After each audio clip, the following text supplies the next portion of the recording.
have mercy, look at how the time goes.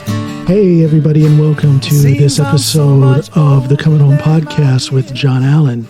This is my solo Saturday episode for the week, 13th of June, 2020. Do you have a half hour or so? Can I talk to you? Sit back, grab a cup of cappuccino. No, too hot for cappuccino. Too hot for cappuccino. Grab a cup of tea, iced tea. Do that. And then kick your feet up, sit back, and let me talk to you for a little while. I tell you, it's too hot for cappuccino. Here in Norway, it's 77 degrees Fahrenheit right now. That's about 25 Celsius, and that is too hot. It's amazing how the body gets used to the local weather. That I've been here in Norway long enough to feel like 77 degrees is too hot. So iced tea, no cappuccino. We don't want to be elitist either, and drink our $5 mochas from from Starbucks. You can go to Starbucks now, people. Did you hear about that? Starbucks was talking about they weren't going to allow their employees to openly support the Black Lives Matter movement because they said it would be too controversial and it might cause violence at Starbucks. So they were not going to allow their employees to wear any Black Lives Matter paraphernalia.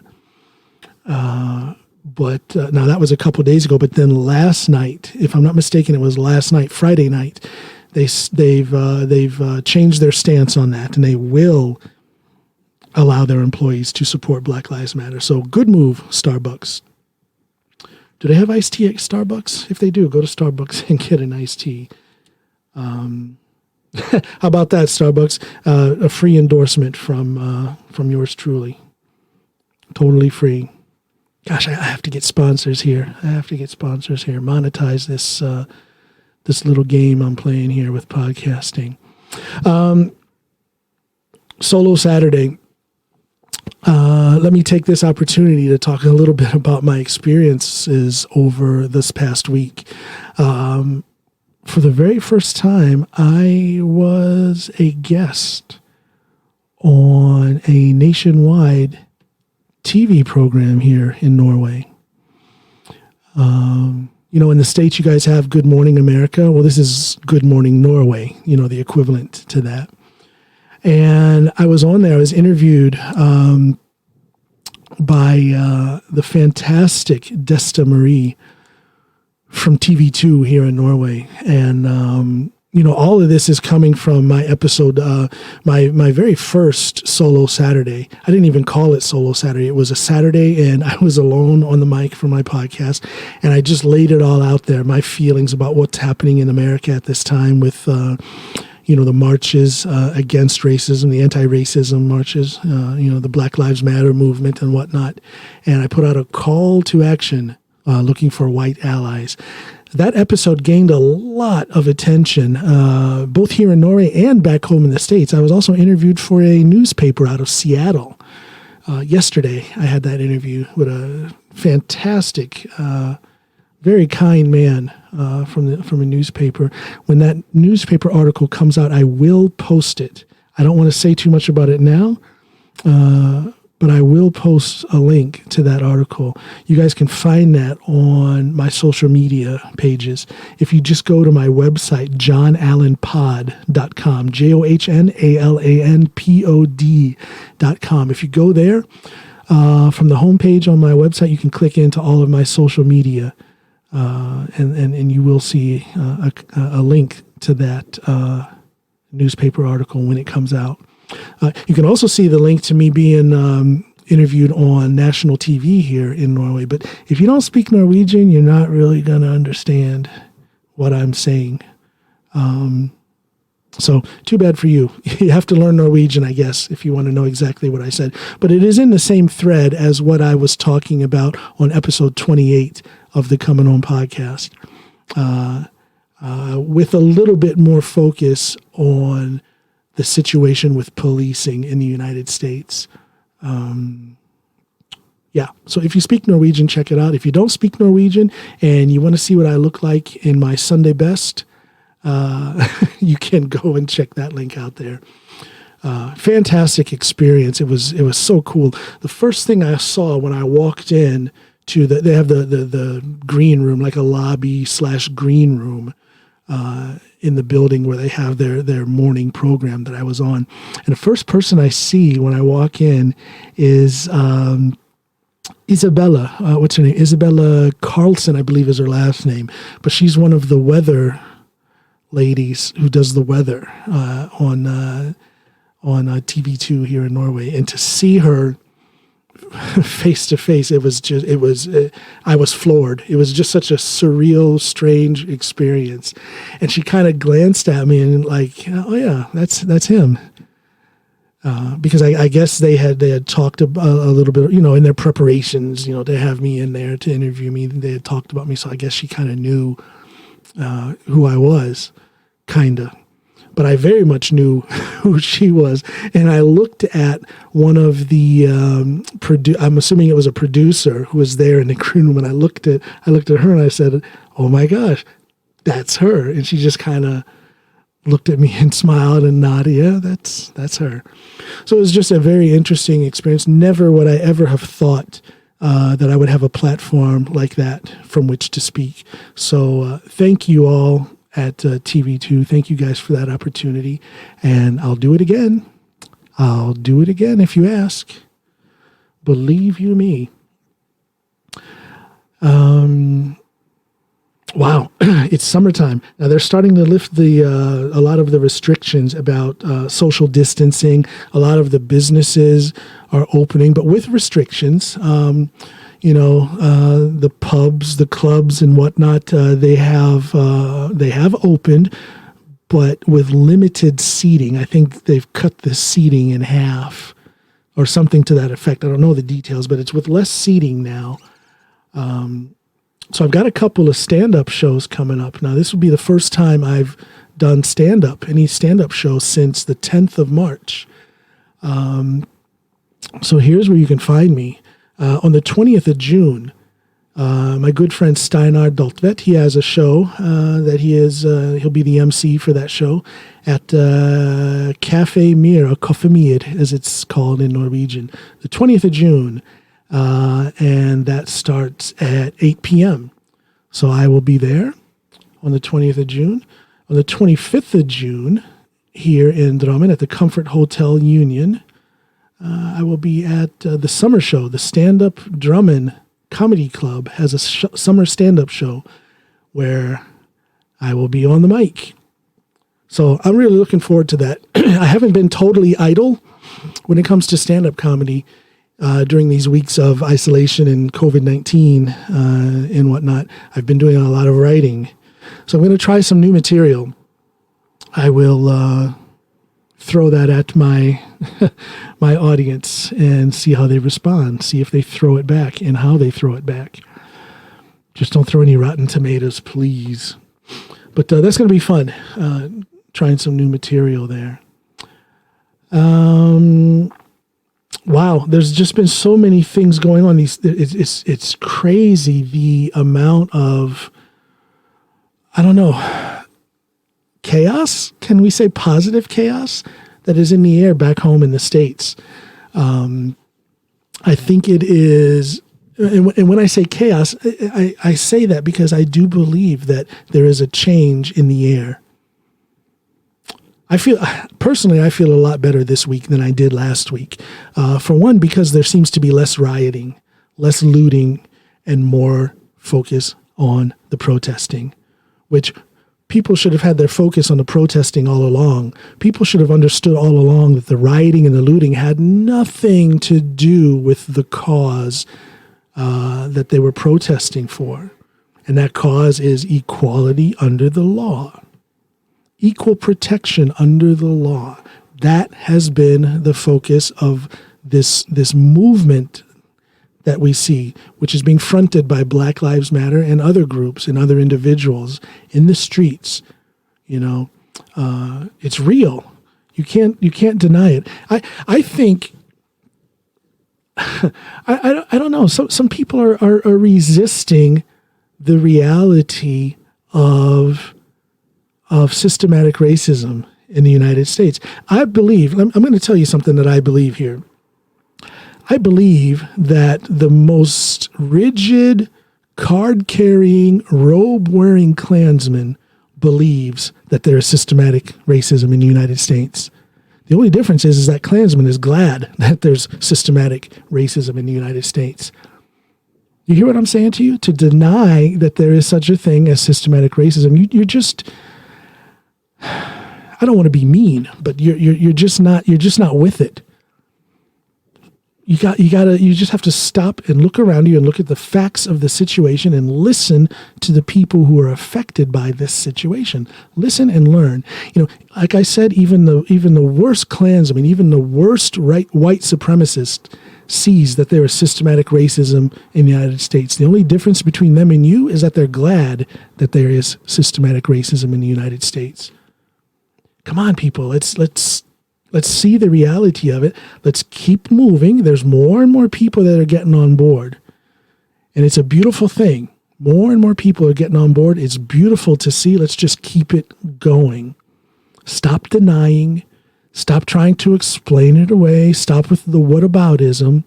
And let's stay focused on something that should have been fixed 400 years ago.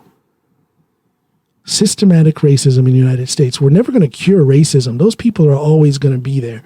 But we can cure systematic racism. It can be done. It can be done. I've said before, you guys know I'm a power lifter, right? There's a powerlifting gear company, Metal Powerlifting Gear. They have been booted out of the IPF, the International Powerlifting Federation, because one of their leaders said something. I don't even remember the details of it, basically denying, allegedly, that there is such a thing as systematic racism. Basically, he was not a supporter. And some rather ugly things were said by this representative of that powerlifting gear company. And they're gone. Gone. That's a huge change. That is a strong statement. They're booted out. You're not allowed to wear their equipment. Not allowed to wear their equipment anymore at IPF powerlifting competitions. Did you guys see the guy, the boss, the leader or whatever of CrossFit? Same thing. He came out with some ignorant statement about the protests, about the Black Lives Matter movement and whatnot. Gone. No longer to be associated with the CrossFit Games. Now they're going to be called something else, the Reebok. Yeah, I don't know. I don't know the details of that one, but basically that guy is gone as well, or at least his company is gone. So again, we're seeing signs that more and more people are supporting the movement, supporting the protest against institutional and systematic racism in the United States.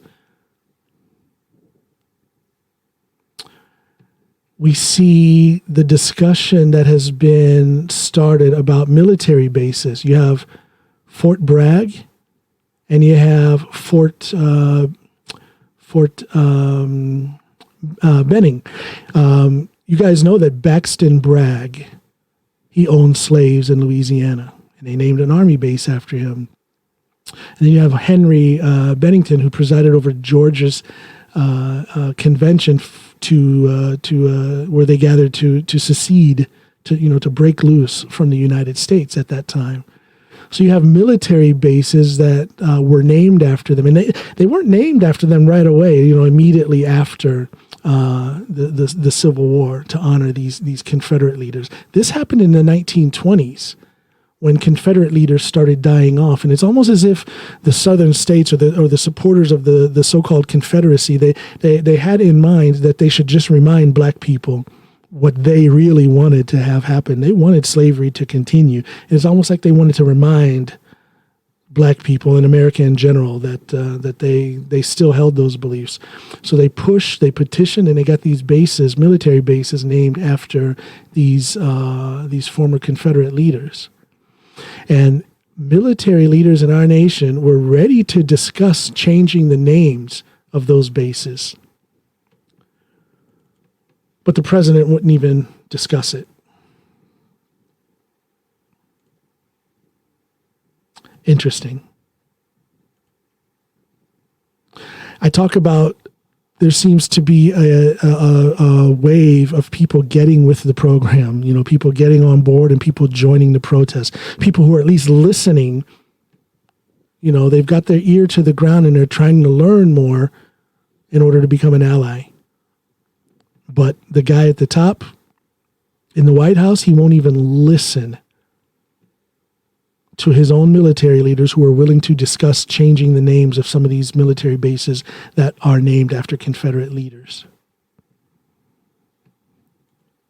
Can you say tone deaf? There's also this thing going on. There's all this talk about defunding police departments. Now that's just how do I put this? I don't know who came up with that idea, that term, or that concept, that brand, which is called defunding police departments, because that's not a true description of what they want to do. They don't want to necessarily defund and do away with the police departments. They want to reform policing from the ground up. In other words, there's a second half to that statement. They want to disband certain police departments, but there's not a period there. There's a comma. They want to disband certain police departments, comma, and rebuild them from the ground up. That's the message that should be getting out there. But I don't know. People are so caught up on being correct. People are so caught up in talking down the other side. If you're a Republican, you want to make the Democrats look bad. If you're a Democrat, you want to make the Republicans look bad. So everybody's into this zinger, this gotcha type of thing. So I see a lot of Republicans, a lot of people on the right, they're hung up on this thing. Yeah, you want to defund the police departments across America. How stupid is that? What's wrong with you crazy leftists? Well, again, there's not a period after that first half of the statement. There's a comma, and then there's some more. They want to defund or disband police departments, comma, and rebuild them from the ground up with a new focus. Maybe there'll be less monies that are sent to certain police departments, but there will be more monies that are put into different social programs. Because let's look at facts. Where there is poverty, there is more crime. So doesn't it make sense that if you fix the poverty, there will be less crime? And then that will free up the police to be more service-minded instead of more militaristic, instead of being more of an occupying force in certain black neighborhoods. Put some money into the school system. Put the money into the social programs. Put the money into the after-school programs. Put the money into, how about supporting black-owned businesses, local grocery stores, service, the service industry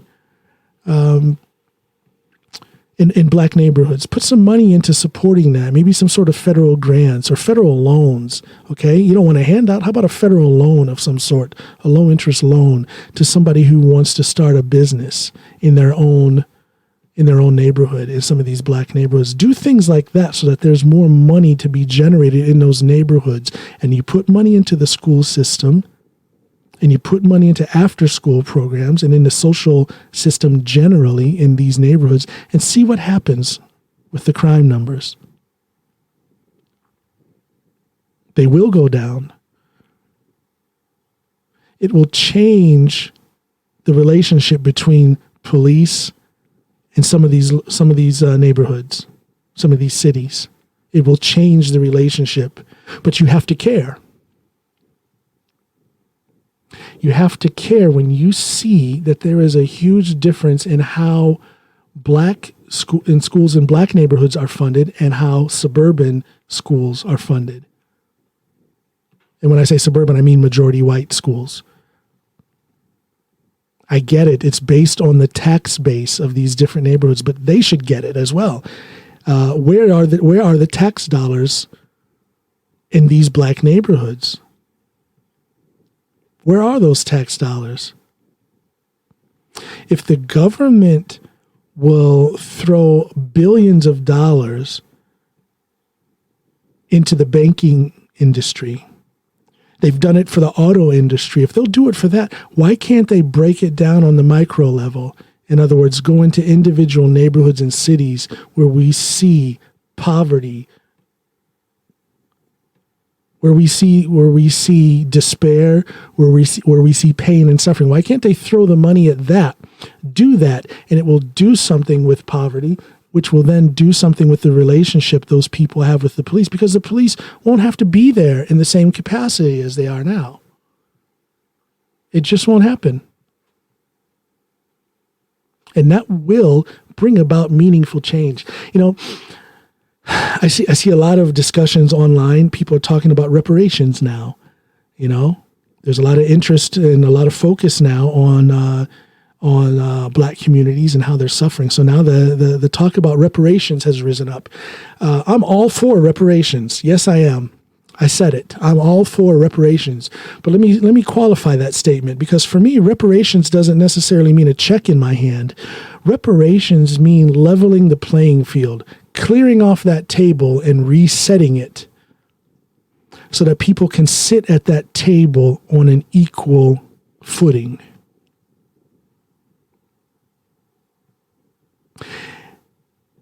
Reparations means money, but not necessarily to the individual, but to the society, to the neighborhood, to the social demographic.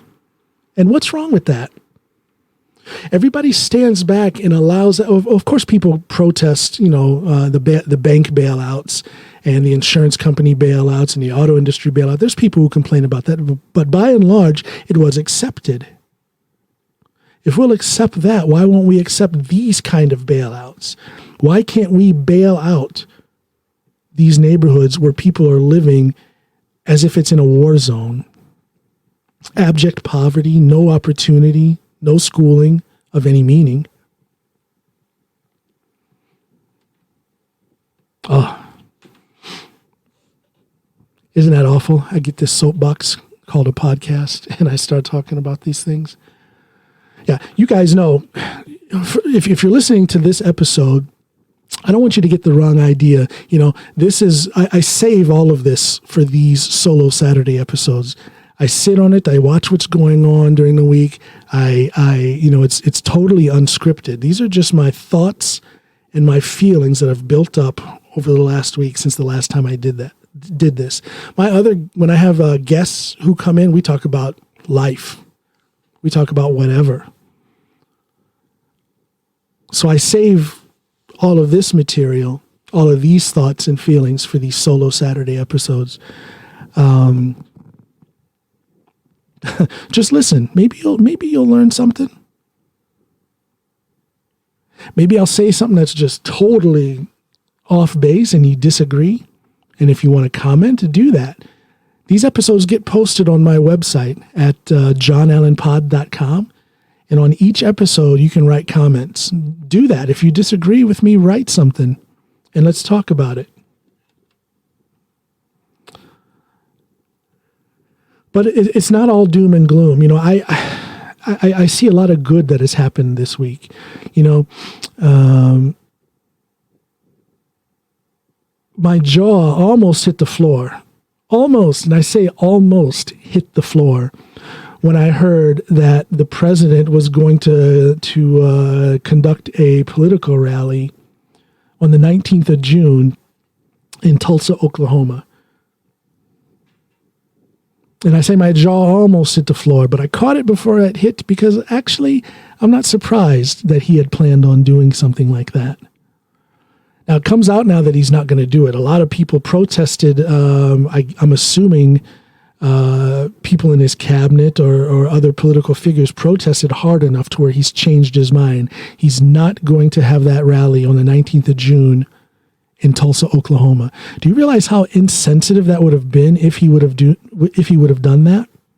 And I say insensitive because I don't care whether you're a Trump supporter or not. You must admit, even if you support that man, you must admit that he has not supported the anti-racism, the anti-institutional racism fight.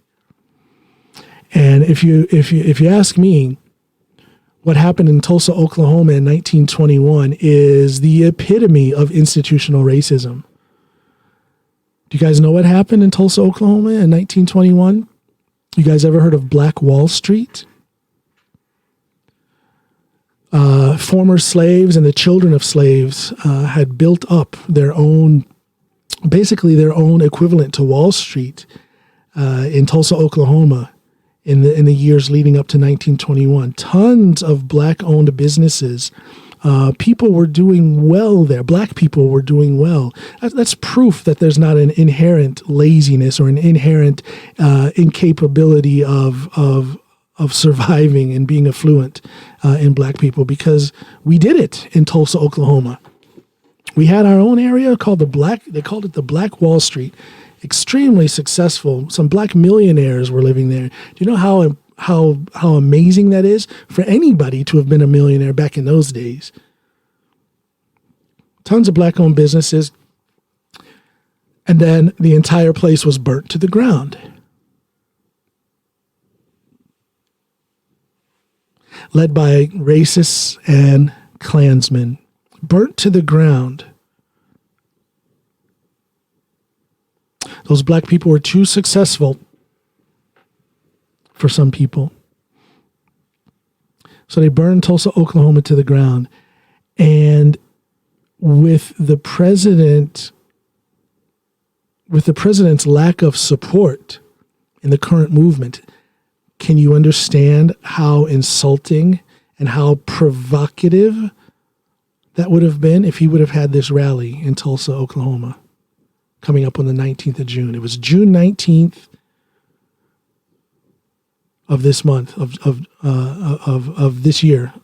What am I trying to say? It was June 19th that he was supposed to have this rally in Tulsa, Oklahoma. That's what I was going to say. June 19th. What is? Okay, I told you the significance. Forgive your podcast host here. Again, all of this is unscripted, so I'm not reading from a script here. This is off the top of my head or the bottom of my heart, as it may be. The 19th of June. What is the significance of that? Why were people provoked? Why were people upset? Because the president was going to have a rally in Tulsa, Oklahoma on the 19th of June. Okay, you guys get the significance of Tulsa, Oklahoma. Well, here's the significance of the 19th of June. President Abraham Lincoln signed the Emancipation Proclamation freeing the slaves, but it wasn't until a couple years after that, the 19th of June, 1865, that the last slaves in Texas were actually told that they were free. So in the black community, the 19th of June is celebrated as the true day of freedom. You know, you have the 4th of July, which is supposed to be celebrated in reverence for the freedom of the United States and our Constitution and whatnot. But the black community, many of us also celebrate the 19th of June. I've taught my children here in Norway about the 19th of June and its significance, and many other black families do that all over the United States. So, knowing what we now know, knowing what I've told you, if you didn't know it before, you know it now. So, knowing that significance of the 19th of June, knowing the significance of Tulsa, Oklahoma, isn't it a little bit, as the British would say, a little cheeky of the president to have planned on having a rally in Tulsa, Oklahoma on the 19th of June this year?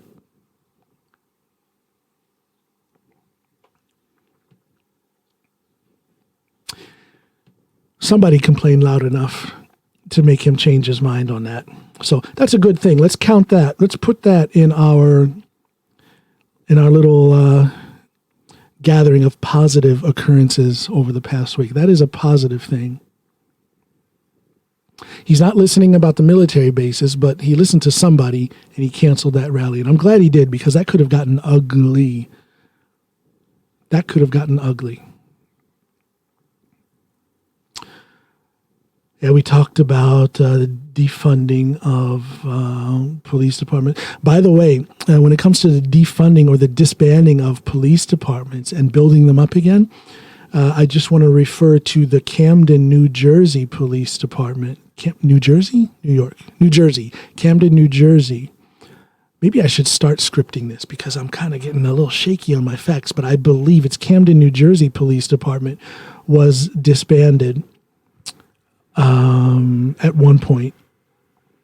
But after they disbanded them and then rebuilt them as a county police force, retrained them, gave them a new mandate, a new focus, a new job, basically, a new way of policing, violent crime went down 60% as of 2012. Now, that number I did write down.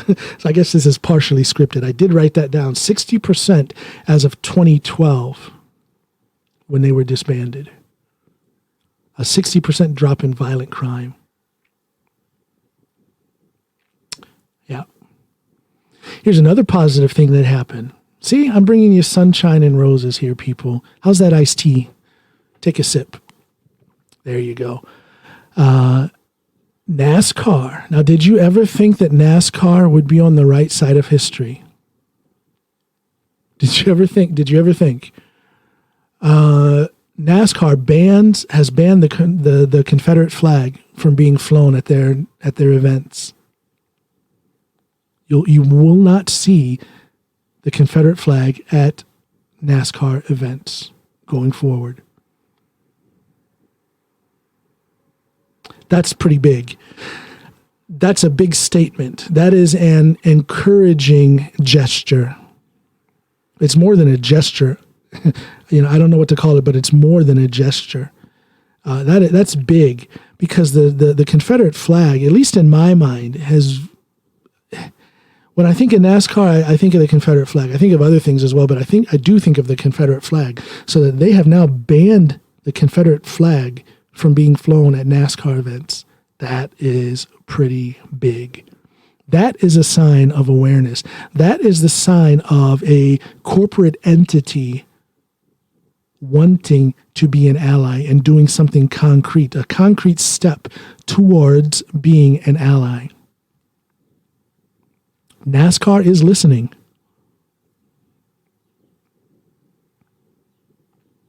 Who knows? Maybe Bubba Wallace, the only major black NASCAR driver, maybe Bubba Wallace will have some company. Could you imagine? What if NASCAR became a majority black? Wow.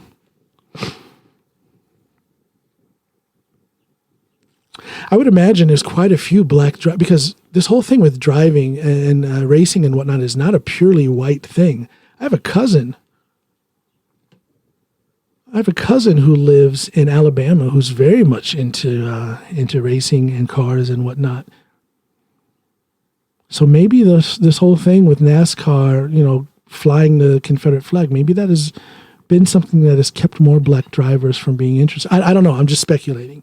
Either way, it's a big thing. It's a great thing to see that they have now banned the Confederate flag. Good news. Here's something big I just thought of. I want to give a shout out to my good friend in powerlifting, Mr. Ed Cohen. Now, this is good and bad news. Now Ed Cohen, as you guys know, he is the powerlifting legend, considered the greatest of all time by many in powerlifting circles. I'm very fortunate to know him, and he did a fantastic gesture. He did me a solid when he put me in contact with a gentleman by the name of Michael Van Beek. We were trying to help my son in his last few weeks of his addiction before he passed away from a heroin overdose or from an opiate overdose. So Ed was instrumental in hooking me up with someone who we had hoped would be able to help my son, but my son just wasn't willing to take the help at that time.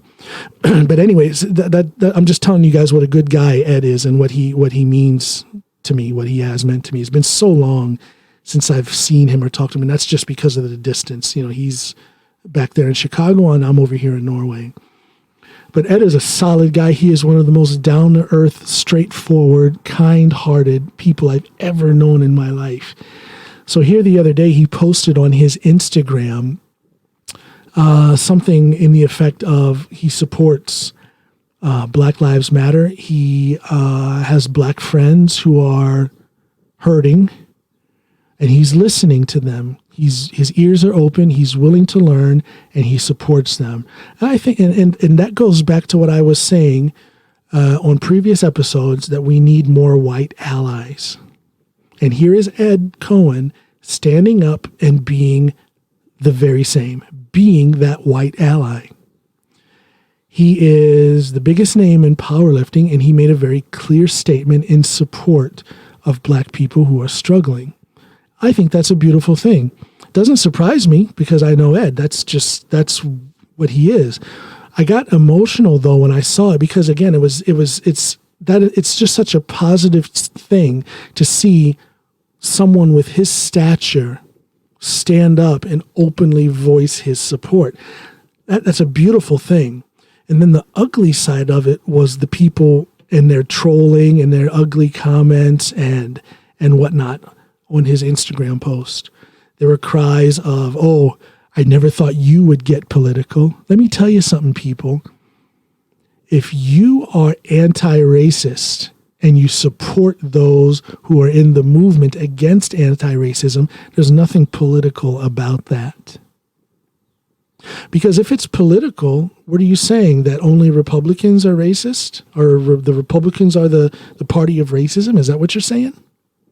Because I don't think that being anti-racist, I don't think that standing up for human rights, I don't think that supporting the Black Lives Matter movement is political. It's a question of right and wrong.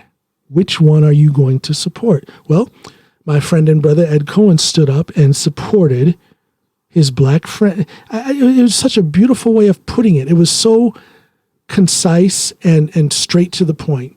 He has black friends that he sees are hurting, and he supports them. He loves them. He's listening. He is an ally. How can you troll somebody? How can you be against someone who makes a statement like that? What's wrong with you? Yeah, you. What's wrong with you? So, but that's the negative side of that whole thing around Ed's statement. But the beauty of that statement outweighs those negative responses by far. As a powerlifter, I'll tell you, it's a beautiful, cohesive environment with. It's just full of people who love everybody and we support each other. The powerlifting community is just a beautiful community, but there is that dark and ugly underside, and it's pathetic that it's there, but it's there. But the voices of people like Ed Cohen far outweigh that dark underside and those ugly comments and whatnot. So that's part of why I love powerlifting. I don't know. I had some other things I wanted to talk about, but I've got the window to my studio open and I can smell Snoopy's grilling out there. Now, it's impossible for barbecue and grilling to smell bad. It smells good, but I question the results. Yes, I'm making fun of my wife's cooking. But she scares me sometime. But that's not why I married her. So I better run if I want to eat good today. So this was today's episode of my solo Saturday on the Coming Home podcast with John Allen. And I thank you all very much for listening. I love you. Take my words to heart. And if you want to debate it, if you don't agree, fine. Tell me about it and let's talk about it. But if you like what I'm saying, then please find my podcast. And again, I have other guests that come on and we talk about totally different subjects than this. But if you like what you're hearing, please go to my website at johnallenpod.com. And from there, you can find me all over social media where I talk about my podcast episodes and other things. You can find my music from my website as well. My music is up on Spotify. You can find my podcast everywhere you listen to podcasts. So please do that, and I will appreciate it. And tune in on Sunday. Tomorrow on Sunday, I've got a great episode that I recorded a couple days ago with a good friend from South Africa. His name is Ferdy Basson. He is a mixed martial arts official in the EFC, Extreme Fighting Championship, which is the premier MMA production in Africa. We had a great talk. I love that guy. So check that out. Okay, thanks. Bye, everybody. I'm coming home.